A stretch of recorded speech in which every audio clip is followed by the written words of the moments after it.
This podcast is a production of Unfiltered Studios. If you would like to know more about joining Unfiltered Studios, please visit our website at unfpod.com for more information.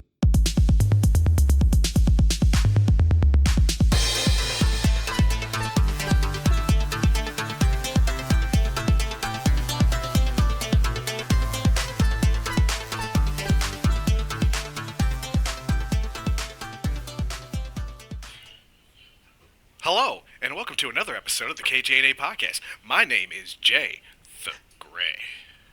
My name is Kevin, the half gray. The half gray.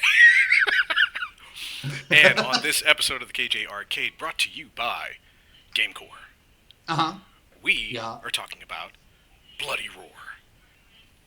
Ooh. It's my favorite fighting game of all time. That's fair. My favorite fighting game of all time. That's fair. And it was because it brought out the mechanic of being able to change your character from one form to another in like the split second. And with that transformation, and also they were cool aminals. Exactly. They were cool aminals. So, the series began in 1997 under the name Beasterizer. Did it really? That I did not know, and I'm glad they changed it. So, the game incorporates anthropomorphism as its main gameplay feature and theme, where the playable characters are zoanthropes, which actually coincides with zoanthropy, which is a branch of lycanthropy. Yeah, so it's zoanthropy like animals, like zoological. Yeah, so humans have the ability to transform into half-human, half-animal creatures. And this form is called the beast form, and the zoanthropes are capable Do they choose it? No, they're born. Okay, yeah, I was going to say, because that would be really funny if you were born with, like, a really shitty animal. Well, I mean, Alice is a rabbit, but when she turns into a rabbit, she is kick-ass, literally. Yeah. She's, like, so fucking kick-ass. She looks pretty cool, but then it's like, oh, man, what about him over there? He got a shrimp. Like, what if it's like the bullet shrimp? What is it, mantis shrimp? Oh, the mantis shrimp, yeah. The ghost shrimp. Yeah. I think is what it's called. They do that like whoosh, and break the sound barrier. It hits so fast and knock motherfuckers out by shooting a little bubble. So it didn't get the name Bloody Roar until it was ported over to PlayStation in 1998. I'm trying to think of animal mixtures that are funny, like blowfish. Just, get out of here! But then all the quills, and you know they're gonna be like, oh, you can shoot the quills out. Stop making my funny ideas cool, damn it! That's the whole point of that game. I'm sorry. There was a character in Bloody Roar 2 named Buzuzima who was a chameleon. And you're like, what? A chameleon? And then he would disappear. And you're like, oh, shit. Okay, that makes perfect sense now. Well, yeah. Yeah, I can see that coming. That and he would. All right, I'm going to think of a stupid animal by the end of this episode. I'm sorry. Continue. You think so? All right. Sloth.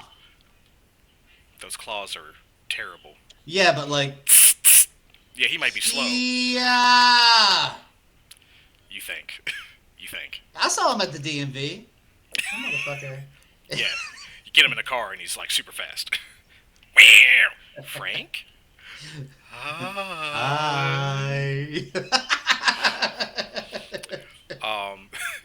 So it's been on arcades, it's been on the GameCube, the PlayStation 2, and Xbox, and actually ended on the PlayStation 2. I think they had 5 installments total. Oh shit! Like I never paid attention to a whole lot of fighting games, but I thought there was only 2 or 3. The first one came out on October 31st of 1997. Then the second one came out in April 30th of 1999. Both of those were on PlayStation. Then it switched over to PlayStation 2 with Bloody Roar 3, June 25th of 2001. Then it switched over to the GameCube and Xbox in March 19th of 2002 for Primal Fury, where they introduced 2 interesting characters. One was a phoenix, one was an elephant, and the phoenix could also turn into a penguin. So you had 2 beast modes. I know. Awkward. And then Bloody Roar 4, which was the last installment, came out on PlayStation 2 in November 11th of 2003. Did they have any silly animals? Okay, so let's go through. It's the cockroach. He never dies. Technically, there was an insect. If it was a mantis, probably. No. Yeah, he was just the insect. Oh. So we had Alice, who was the rabbit, Mercuriu, who was the mole, Hans Toberman, who was the fox, Alan Gatto, the lion, Gregory Jones, the gorilla, Jin Long, the tiger, and Mitsuko Nonomura, the boar. Yuriko Nonomura, who was the half-beast, which was just a cat, which I thought was stupid to call her Half a beast? half-beast. It was ridiculous. You're a cat. Yeah, you're a cat. A kitten, at best. Yeah. Yugo Ogami, who was the wolf, which was one of my favorites in the first game. So that was like the whole first game roster. And then they started adding on more characters as it went on. Yeah. So we got a second Bakuryu, a younger version, which was a clone of the original. No! Yeah, which was a mole. Then They started the Clone Saga second game? Of course, they had to. Because Bakuryu was already like old as fuck in the first game, and he was a ninja. And now the second one, younger ninja mole. Then the old Bakuryu became the cyber mole because they gave him augmentation. Maybe the younger one was like, "Hey guys, could you not to me? Nah. Could you not?" So, so they gave us Buzuzima the chameleon, like I said. Then we got Ginny the bat, who took the same fighting style from Hans the fox.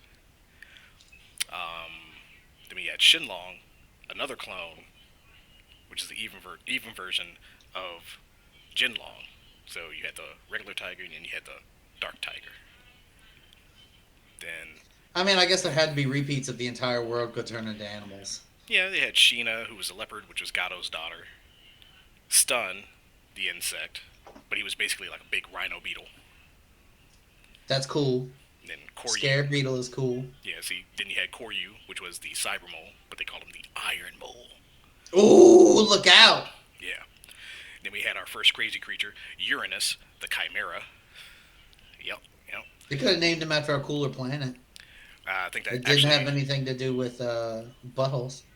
So let me see. That's actually Koryu, Uranus. Actually, you're in Bloody Roar 3, along with Zeon, the Unborn, which kind of looks like an insect. Oh, was he half human, half fetus? He was like this metallic, almost mantis-looking thing. But he looked so badass when he transformed. He had like a kickboxing style, and he had a long red coat, which made him kind of look like Dante from Devil May Cry. Devil May Cry. Oh yeah. So I was like, oh, this is my dude right here. This my dude right here. Then for Bloody Roar 4, they had Primal Fury, Kronos, Orma, the Penguin, / Phoenix. The third crazy creature actually. So, no, I don't remember that character. What is it? It's a guy named Fang, which is another wolf, but I don't remember that character actually being in the game.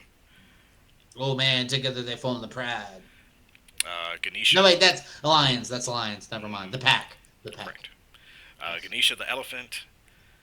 Then you had another character called Mana Kamashiro, who was the Nine Tails, another crazy creature. And let's see, that actually falls into the last game. Bloody Roar 4. Nagi Kirishima, the Spurious, which I cannot remember what the Spurious was. The Spurious? Yeah, I don't know. What the fuck is the Spurious? Exactly, I cannot remember. Let me look at. Now let me look for it while you can take it to top. Okay, so then we had Reiji Takigawa the Crow, which is another fan favorite character for myself, and then Ryoho the Dragon, which was how you spell Spurious? Spurious. Okay, the only thing I have is it's like a spurious relationship. Try Nagi Kirishima. Sure, I'll just spell that. Nagi. Nagi. A structure in biological terms means a structure that has comparable appearance but nonetheless has a diverse structure. That doesn't make sense. That just identifies she shares similar powers with the unborn. Oh, so she was like his counter, maybe. Yeah, but I don't know what the fuck a Spurious is. What is a Spurious? It's been so long since I played the game. I wish I could. Okay, so when she turns into Something she just turns red? Maybe. What is the animal?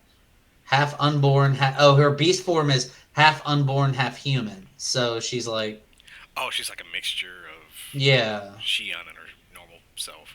Oh, okay, yes, okay. She kind of looks like Witchblade. Yeah, yeah, yeah. And Mm, apparently she can only wear, it looks like she doesn't know what a shirt is. no, Because just like Witchblade. she's only wearing a band-aid across her breasts. Just like Witchblade. Yep. I mean, I feel like that would keep me from fighting properly because I'd always just be like,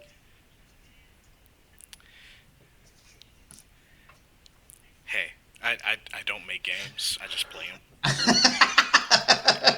I don't know what your design style is or anything like that. So you do you.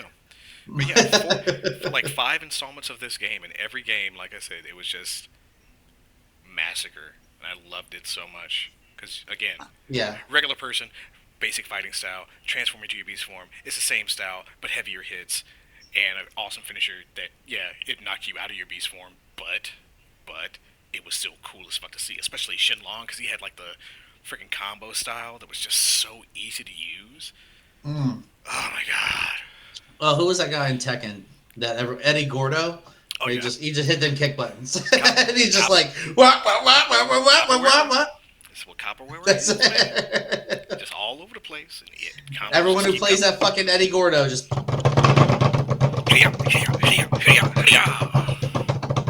I'm gonna win. That's right. Button mashing is not bad, especially when you're playing fighting games. Look, there's only maybe I won't talk about it too much, but Killer Instinct, if any fighting game was like my favorite, Killer Instinct has got to be it. That was my jam. See, that's what they should do. They should literally make a secret level episode on at least one fighting game next season. That would be cool as shit because it feels like this one was Capcom based. I mean, Unreal Tournament kind of is a fighting We'll game. talk. We'll talk about it. We'll talk about it later. This is about Bloody Roar. Yes. So it was your favorite game. Yeah. So I mean, but you're into fighting games. Yeah, that's my thing. That's your super thing. Like I'm into games that like tell me a really good story or just have really really fun gameplay. And like fighting games for me, it's like it's fun with friends. It's yeah. If you're not playing with a friend, it's not as fun. And I mean, I get that to a certain extent. For me, fighting games like Bloody Roar has a story, and it was always kind of like how Mutant Kind was handled in Marvel Comics. Yeah. Where people were hunting them constantly or using them for experimentation. So, for me, I was like, all right, these guys are the underdogs. I think in the original game, who was it? Yuriko had gotten kidnapped, so Mitsuko was going out to find her. Because she was being used in an experiment, so she had to find her, and then everybody's kind of story just kind of came together, just kind of like Heroes, where they ended up in this big corporation building, and they had to fight their way out. Yeah, I like but like even with fighting games for me, it's like if I play through with one character and I get or because back in the day, everyone's story in fighting games was the same. Yeah, for the most part, it was they like, started. And then they started giving them like actual endings different. for each, and that's how Bloody Roar was. That like each character had their own ending, so you got to see their story, and then you start playing the second game, and there's an arcade version, there's a story version, so you can actually get a whole story for each character and see how their lines kind of intersect here and there. So I was like, oh, okay, this is kind of cool. And they had a whole intro for the story part in Bloody Roar 2. So it was like a big cinematic thing. Oh, the animation quality was actually really good. I was like, why didn't they turn this into an anime? Oh yeah, I think didn't they do a movie about Bloody Roar? No. I feel like there was a movie about Bloody Roar. If they ever, you know damn well if they had, I'd have been watching it and hyping it up. Yeah, I was pretty sure there was a they did a template. Template belongs to Bloody Roar is a anime based on the video game series of the same name. Oh, they did do an anime. It lasted from 2002 to 2004. Really? I was pretty sure that I saw that like before. Okay, if you can find where I can actually watch this. I mean, you can always look at where we used to look at our other animes at. They went paid again. Again? Yes. It didn't work last time, you fucks. Yes. I ain't paying for shit. Which is why I have Crunchyroll right now. So I'm watching what I couldn't finish. Curse you. They don't have it anyways. Yeah. Mm-hmm. But anyways, so yeah, like I said, I remember the fighting game I probably played the most of, aside from Killer Instinct, was Tekken, the first one when it first came out, because I remember that's when they started with memory cards, and you had to save it on memory cards, and I didn't have one yet, and so I would play each character, beat all of them, get all the secondary characters, and then just fuck around, and be like, well, I'm done, turn it off, and do it again later. Yes, like we were playing NES and Yeah. Sega. I mean, but even then, you could fucking save in Zelda. Oh yeah, that's true. I mean, certain games had the ability to save. Not every game though. It was either that or passwords. That's what you had. Yeah. That's what you had. So, boo. Anything else you want to say about your bloody good time? I'm really hoping Amazon, if you ever come across our podcast and you see this, I think you should use Secret Level as a way to bring back Bloody Roar and see if that episode gets a lot of attention. And if it does, Konami still has the rights. Get with Konami and be like, hey, you should remake this game. Start from scratch. They could just do a whole anime. I mean, it apparently is so easy for like Netflix and Prime to just make an anime. I mean, it's got a good story. Make the anime, remake the manga, fucking do the game again, or if it's available for download, let me know where to download it. I would love to play it again for free. If there's a game anybody wants us to review, let us know. Yeah, because we have the ability to do this now. Otherwise, I got plans for my next few. Oh, you got games. Oh, you got games. You know I got games, sir. You know I got games. Come on. Family plan me so I can play your games. Okay, I'll let you know. Anyways, is there anything else you want to say? Because I can wrap this shit up. Just if you find it, do it. Play it. It was good. Kevin, where can they find us? They can find us at kjandapodcast@gmail.com, unless you're some a-hole sending us a message saying, you have Apple Podcast? So dumb. And then don't email us. And then we also on Facebook, where also, if you send us a message saying, you have Apple Podcast, we won't answer you. Unless I'm trying to fuck with you. That's it. Mm-hmm. That's it. I've done that plenty of times. This is the way. It's fun. This is the way. And then also, you can go on Musk's Vagina to find us. I mean, Twitter X. And then you can... Yeah, you can go there. You can find us on Threads. You can find us on the Less Right Twitter. You can also find us on buymeacoffee.com/KJNA podcast. You can find us on Instagram. You can find us on TikTok. You can find us on most of the things. And then you can also go to Patreon and YouTube, where you can find all our shit, because we be doing lots of streamings. Because we're also on Twitch. Well, I'm at KJNA podcast. And Jay, what is yours? Mine is Jay What Do. Jay What Do as well. That shit is so funny. When I saw it, I was like, Jay What Do? It's literally my initials. Jay What Do. Okay, yeah, you're right. Oh no, now you all know my initials. Oh no! Now they're going to. All three of our fans are gonna they're gonna swarm you. No names. You know nothing. You know nothing. Anyways, thank you so much for listening. We love you. Good night, folks. Bye.